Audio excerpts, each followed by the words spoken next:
नमस्कार, मी शुभम मानकर आणि तुम्ही पाहता विथ मेडिकोस. तुमचं पुन्हा एकदा आमच्या युट्यूब चॅनलवर खूप खूप स्वागत. बघा, याआधी आपण 3 व्हिडिओ पाहिले. पहिल्या व्हिडिओमध्ये पाहिलं नर्सिंग एक्झाम गोल काय असायला पाहिजे. त्यामध्ये आपण सर्व एक्सप्लेन केलेलंच आहे, ते बघू शकता तुम्ही. सेकंड व्हिडिओमध्ये पाहिलं की आपण नर्सिंग एक्झामसाठी स्टडी पॅटर्न कसा असायला पाहिजे ते सुद्धा पाहिलं. त्याच्यानंतर रोल ऑफ एमसीक्यू आणि टेस्ट सिरीज काय आहे नर्सिंग एक्झाम मध्ये, त्याचं इम्पॉर्टंट काय आहे, तुम्ही लावायला पाहिजे की नाही लावायला पाहिजे, हे सुद्धा आपण एक्सप्लेन केलेलं आहे. आणि आजच्या चौथ्या व्हिडिओमध्ये आपण कम्प्लीट स्ट्रॅटेजी बघू नर्सिंग एक्झामची कशी असायला पाहिजे. आणि मी तुम्हाला सांगतो, ही जर का स्ट्रॅटेजी तुम्ही एक वेळा यूज केली ना, तर 101% तुम्ही नर्सिंग एक्झाम क्लिअर करणार म्हणजे करणारच. बघा, यासाठी थोडा कालावधी लागेल, तुमचा टाइम लागेल, तुमची मेहनत लागेल, परंतु नर्सिंग एक्झाम क्लिअर होणार. चला आपण स्टार्ट करू nursing exam strategy, complete strategy. ठीक आहे. त्याच्यामध्ये मिनिमम तुमच्याकडे 8 महिने असायला पाहिजे. बघा, आता मी कन्सिडर करतो की तुमचं जीएनएम झालेलं आहे किंवा बीएससी नर्सिंग झालेलं आहे किंवा एमएससी झालेलं आहे, परंतु तुम्ही कुठल्याही सेंट्रल गव्हर्नमेंट किंवा स्टेट गव्हर्नमेंट एक्झामवर नाही आहेत. ठीक आहे. आता तुम्हाला स्टडी स्टार्ट करायचे. याआधी तुम्ही स्टडी केली असेल, परंतु तुमच्याकडे कम्प्लीट नॉलेज नसेल किंवा कम्प्लीट नोट्स नसतील, त्याच्यामुळे थोडं काहीतरी फ्लक्च्युएट होऊन तुमची एक्झाम मिस झाली असेल किंवा तुम्हाला थोडं फ्लक्च्युएट होत असेल नर्सिंग एक्झाम क्लिअर करण्यासाठी, तर बघा, तुम्हाला मिनिमम 8 महिने वेळ द्यावाच लागेल. ठीक आहे. तुमच्याकडे आता मी कन्सिडर करतो की 8 महिने. बघा, तुमचं जीएनएम झालं, बीएससी नर्सिंग झालं, एमएससी झालं, तर तुम्ही ट्राय काय करता की मी कुठली तरी ड्युटी करतो, कुठली चला बाबा कुठल्या तरी एवढ्या मोठ्या वॅकन्सीज टाकत राहतात, कुठली तरी कॉन्ट्रॅक्च्युअल एक्झाम मी जॉईन करून घेईन. परंतु मी तुम्हाला सांगतो, कुठलीही कॉन्ट्रॅक्च्युअल कुठल्याही प्रकारे प्रायव्हेट इन्स्टिट्यूट मध्ये किंवा हॉस्पिटलमध्ये तुम्ही जॉईन करू नका. जोपर्यंत तुम्ही तुमचा सिलेबस किंवा नोट्स तयार होत नाहीत तुमच्या ना, तोपर्यंत करू नका. तुम्ही म्हणा की सर आमचं जीएनएम झालेलं आहे, सेंट्रल एक्झाम क्लिअर करण्यासाठी आम्हाला 3 वर्षाचा मिनिमम 50 बेड हॉस्पिटलचा एक्सपिरियन्स पाहिजे, तर आम्ही कसं करायचं. तरी मी तुम्हाला सांगतो, तुम्ही जॉईन करू नका. 8 महिन्याचा स्वतःसाठी टाइम काढा. त्यानंतर तुम्हाला जे करायचं आहे ना, ते करा. बस फक्त 8 महिन्याचा स्वतःसाठी टाइम काढा, प्रामाणिकपणे अभ्यास करा आणि कुठलीही एक्झाम क्रॅक करण्यासाठी, क्लिअर करण्यासाठी स्वतःला तयार करून घ्या. तर चला बघूया. बघा, मी काय समजतो की तुम्ही आता आता फ्रेशर झालेला आहे. ठीक आहे. आता फ्रेशर आहात तुम्ही आणि तुम्ही कुठली तरी नर्सिंग एक्झाम दिलेली आहे. जसं जीएनएम झालाय तर तुमची जीएनएम ची फायनल इयरची एक्झाम दिलेली आहे किंवा एमएससी ची फायनल इयरची एक्झाम दिलेली आहे, जी बीएससी नर्सिंगची फायनल इयरची एक्झाम. आता इथून एक्झाम दिली ना, इथून जर का अभ्यास स्टार्ट केला तर तुम्हाला कॅल्क्युलेट केलं तर 4 महिन्याचा अभ्यास करायचा आहे. कसा? इथून जर का तुम्ही आता नर्सिंग एक्झाम दिली, नर्सिंग एक्झामचं रजिस्ट्रेशन यायला मिनिमम मॅक्झिमम 4 महिने लागले. आता तुम्ही म्हणाल सर की 4 महिने भरपूर येतात, 2 महिने येते, आता त्याच्यावर आपण डिस्कशन नाही करू, तर आपण कन्सिडर करू 4 महिने येतात.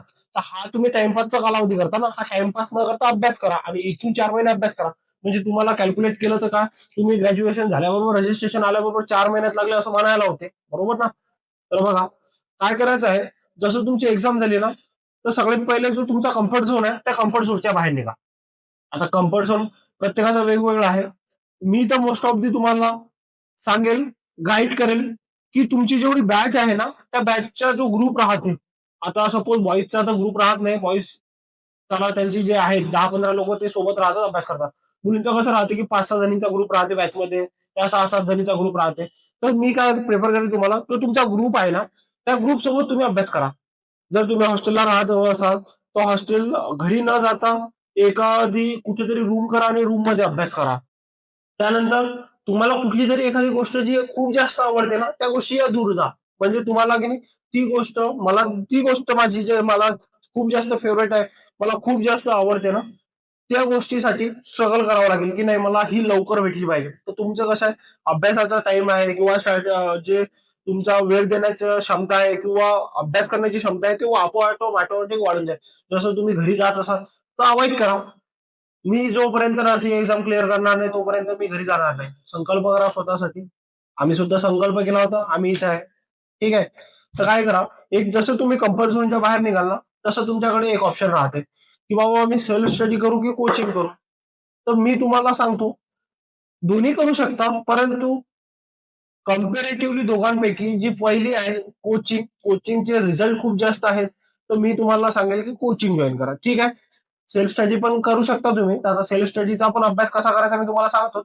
परंतु आपण स्टार्टिंगला कोचिंग बघू. तर तुम्ही कोचिंग कोचिंग म्हटलं तर तुमच्याकडे भरपूर कोचिंग येतात, परंतु जिथून खूप जास्त रिझल्ट येत आहेत ना, जे खूप जास्त चर्चेत आहेत, तीच तुम्ही जॉईन करा. कुठली पण आता नवीन झालेली आहे ते जॉईन करू आपण, एक्सपिरियन्स करू, कुठलाही एक्सपिरियन्स करू नका. जे तुमची फेमस आहे, कुठं आहे, जसं मी केलं होतं. माझी कोचिंग होती नर्सिंग नेस्ट लाईव्ह. तुम्ही करू शकता नर्सिंग नेस्ट लाईव्ह. छान कोचिंग आहे. त्याच्यानंतर JNC आहे, शिवांगी आहे.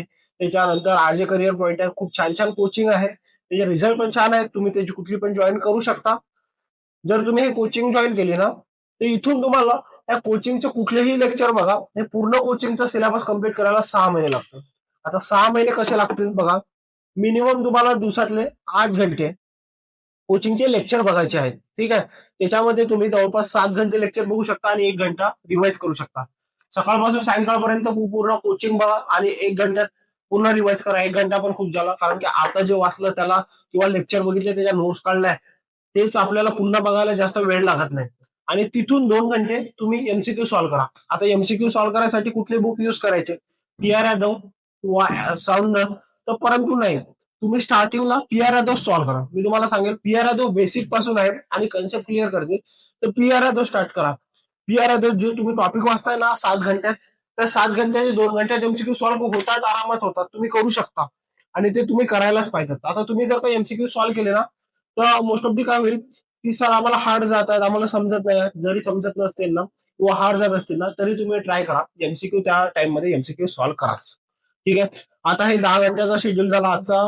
जो स्टडी पॅटर्न आहे किंवा आजचा जो सिलेबस आहे तो कम्प्लीट झाला. पुन्हा सेकंड उद्याला सेम जे आहे ना आज रिपीट केलं ना तेच रिपीट करायचं. 10-15 मिनिटात कालची रिव्हिजन करून घ्यायची.